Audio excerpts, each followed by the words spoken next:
बिस्मिल्लाहिर्रहमानिर्रहीम। तारीख़ इस्लाम सीरीज़ की अगली वीडियो के साथ हाज़िर हूँ। इस वीडियो में ग़ज़वे उहद के बाद के कुछ हालात आपके सामने पेश करूँगा। लेकिन दोस्तों, वीडियो को शुरू करने से पहले आपसे रिक्वेस्ट है कि अगर आप पहली दफ़ा आए हैं हमारे चैनल पे तो सब्सक्राइब कर लीजिए ताकि आपको मज़ीद आने वाली वीडियोज़ भी मिलती रहें। ग़ज़वे उहद से जो अंधोनाक हवादिस का सिलसिला शुरू हुआ वो इसके बाद भी जारी रहा। चुनाचा इसके बाद ही एक रजी का अंधोनाक वाक़या हुआ और उससे भी ज़्यादा शदीद बैर माऊना का अलमिया वक़ू पज़ीर हुआ। इन दोनों वाक़यात की तफसील कुछ इस तरह है। रजी का मामला ये था कि अरब के बाज़ कबाइल ने, जिनका नाम अल्लामा तिब्रिसी ने अफ़ल व रीश लिखा है, रसूल के पास वफ़द भेजा और कहलवाया कि हम इस्लाम लाना चाहते हैं, आप अपने कुछ आदमी हमारे यहाँ भेज दीजिए ताकि वो हमें कुरान और मजहबी मसाइल की तालीम दें। कुरैश के ये लोग जानते थे कि जब हुजूर पाक सल्लल्लाहु अलैहि वसल्लम मक्के में थे तो हुजूर ने मौसब बिन उमैर को उनके यहाँ भेज दिया था, लिहाजा हम भी ऐसी ख्वाहिश करेंगे तो उसूलन रसूल खुदा हमारी दावत की ज़रूर पजीराई करेंगे। चुनाचा हुआ भी ऐसा ही। रसूल पाक सल्लल्लाहु अलैहि वसल्लम ने मुर्सद बिन अबी मुर्सद गनवी की सरकर्दगी में 6 अफराद को अपने असहाब में से रवाना कर दिया। जब ये लोग वतन रजीह में पहुँचे, जो अस्फान के करीब कबीला हज़ील का चश्मा था, तो इन मेज़बानों ने गद्दारी करके कबीला हज़ील को ख़बर दी और जंग के लिए ललकार दिया और उन्होंने हमला किया और ये सारा वफ़द शहीद कर दिया गया। दूसरी रिवायत यह है कि हमला होने पर जब ये लोग मुकाबले पर आमादा हो गए तो इन लोगों ने उन्हें जान की अमान दी और कहा, हम तुम्हें ज़िंदा मक्के वालों के पास ले जाएंगे और उनसे रकम हासिल करेंगे। इस पर 3 बुजुर्गवारों ने, जिनमें उनके सरदार मुर्शिद भी थे, इनकार कर दिया और वो जंग करके शहीद हो गए। बाकी 3 को उन लोगों ने कैद किया और मक्के की तरफ ले चले। इनमें से भी एक ने रास्ते में लड़कर जान दे दी और खुबैब और जैद को उन्होंने मक्के ले जाकर कुरैश के हाथ फुरुख्त कर दिया। एक रिवायत में यह भी है कि जो लोग बच गए थे उनको सफियान हजली मक्का ले गया, जिन्होंने नहायत ही बेरहमी से उन लोगों को सख्त से सख्त ईज़ाएं दी और आखिर को फांसी पर लटका दिया।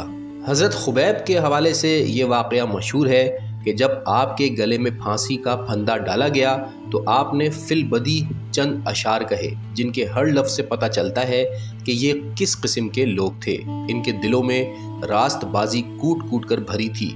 इनके अशार का तर्जुमा ये है, काफिरों के गिरोह दर गिरोह मेरे पास जमा हुए हैं, मैं इस हलाकत गाह में बेड़ियों में जकड़ा हुआ हूँ। इन काफिरों ने अपनी औरतों और बच्चों को बुला लिया है और मुझको एक मजबूत शहतीर के पास लाकर खड़ा कर दिया है। वो कहते हैं कि अगर कुफर इख्तियार करो तो तुम्हारी जान बख्शी हो सकती है। मैं कुफर इख्तियार करने से बेहतर मौत को तरजीह देता हूँ। मैं दुश्मनों के सामने ना आजिज़ी करूँगा, ना रोऊंगा और ना चिल्लाऊंगा। मुझे यकीन है कि मैं खुदा की बारगाह में हाजिर होने के लिए जा रहा हूँ। मैं मौत से नहीं डरता, अलबत्ता दोज़ख की आग से डरता हूँ। ए अर्श के मालिक, तू मुझको इस मुसीबत कुबरा में सब्र इनायत फरमा। इन काफरों ने मेरे गोश्त के टुकड़े टुकड़े कर दिए हैं और मैं ज़िंदगी से मायूस हो चुका हूँ।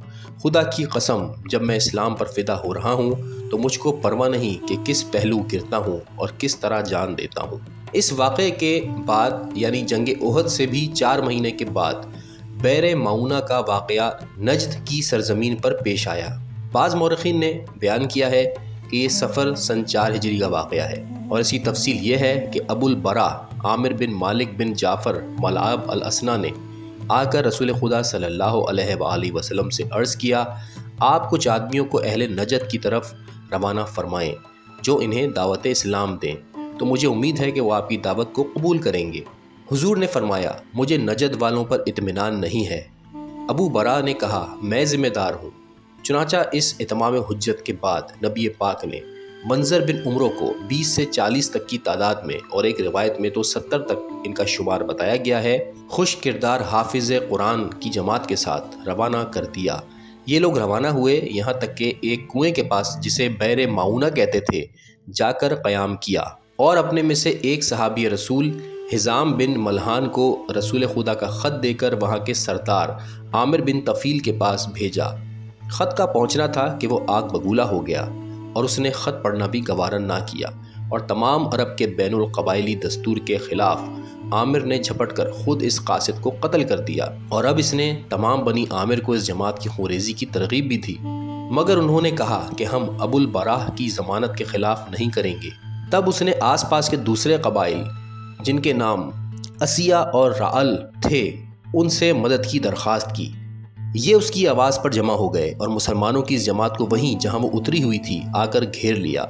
इन बहादुरों ने भी तलवारें निकाल लीं और इनसे जान तोड़कर मुकाबला किया, यहाँ तक कि सब शहीद हो गए। कोई ऐसा भी ना था जो इस वाक़े की इतला मदीने तक पहुँचाता। लेकिन हुआ ये कि चरागाह में इनके मवेशियों की हिफाजत के लिए 2 आदमी उमर बिन उमैया ज़मरी और हारिस बिन सुमा इनसे कुछ दूर रह गए थे। उन्होंने देखा कि कुछ तय्यूर हैं जो मैदान जंग में कुश्तों की लाशों पर जमा हो जाते हैं। इससे उन्हें परेशानी हुई और उन्होंने सोचा कि सूरत हाल को मालूम करें। चुनाचा जब वो वहाँ पहुँचे तो देखा कि उनके तमाम साथी खाक व खून में गलतां पड़े हैं। इस पर उमरों ने कहा कि हमें जाकर रसूल खुदा को इसकी इतला देनी चाहिए, मगर हारिस ने साथ जाने से इनकार किया और कहा मैं तो इस सादत को नहीं छोड़ूंगा और इसी कुर्बानगाह में अपनी जान का नजराना पेश करूंगा। चुनाचा उन्होंने भी जंग शुरू कर दी और 2 काफिरों को कत्ल करके खुद भी शहीद हो गए, जबकि उमर बिन उमैया को इन लोगों ने कैद कर लिया। अल्लामा तिब्रिसी का बयान है कि उमर बिन उमैया ही ने मदीना जाकर हज़रत पैगम्बर खुदा सल्लल्लाहु अलैहि वसल्लम को इस सानहे की इतला दी थी, जिसका हज़रत को बहुत सदमा हुआ और तमाम मुसलमानों पर इस अंधोनाक वाक़े का असर हुआ। और ये एक बड़ी अहम हकीकत है कि इस मुजस्सम ज़ब्त व तहम्मुल रसूल सल्लल्लाहु अलैहि वसल्लम पर, जिसने ख़ुद अपने जिस्म पर पत्थरों की बारिश होने पर कभी दुश्मनों के लिए बददुआ तक ना की थी, मगर इन बेगुनाहों के इस नाहक खून का इतना असर हुआ कि आपने एक मुद्दत तक नमाज के कुनूत में उन कबाइल पर जो इस जुल्म व तशद्दुद के मुर्तकिब हुए थे नाम लेकर लानत फरमाई। वीवर्स, इससे आगे के हालात व वाक़यात हम अगली वीडियो में आपकी नज़र करेंगे।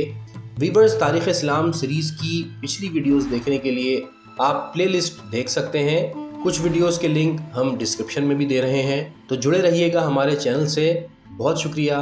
अल्लाह हाफ़िज़।